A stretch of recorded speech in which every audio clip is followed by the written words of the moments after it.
C'est un coffre en bois super simple. Il a l'air de rien, mais ceux qui l'ouvrent s'exposent à des tragédies. Personne ne sait exactement d'où il vient, qui l'a conçu, ou comment cette espèce de malédiction a pu être placée dessus.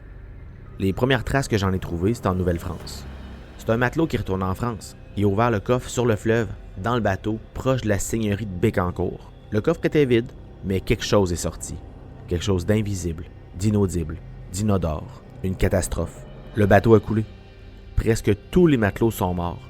Il y a un survivant qui a témoigné que le coffre avait été ouvert juste avant l'événement. Le coffre s'est échoué sur une plage, puis il y a un fermier qui passait par là par hasard l'a récupéré. Il l'a emmené à sa ferme. Il était curieux de savoir ce qu'il y avait dans le coffre. Quand il a ouvert le coffre, il était vide, mais quelque chose est sorti.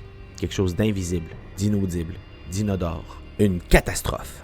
Les champs ont brûlé et le bétail est tombé malade. Pas juste ceux du responsable de l'ouverture du coffre, là. Tous les champs et tous les animaux des fermiers des alentours. Le fermier s'est dit que c'était à cause du coffre. Il a tout expliqué au curé quand il a donné le coffre. Le curé ne croyait pas le fermier. Il a décidé d'ouvrir le coffre quand même pour vérifier ce qu'il y avait dedans. C'était vide, mais quelque chose est sorti.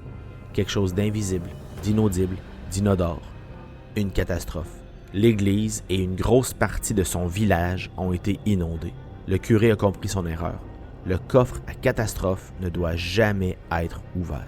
À cette époque-là, on construisait un gros moulin à eau pour moudre le grain de toutes les fermes des environs. Le curé a amené le coffre pour qu'on l'enterre sous la structure. Comme ça, plus personne ne pourrait jamais l'ouvrir. C'est pour ça qu'on conserve en bon état le moulin Michel à Gentilly. C'est pour s'assurer de contrôler le coffre à catastrophe.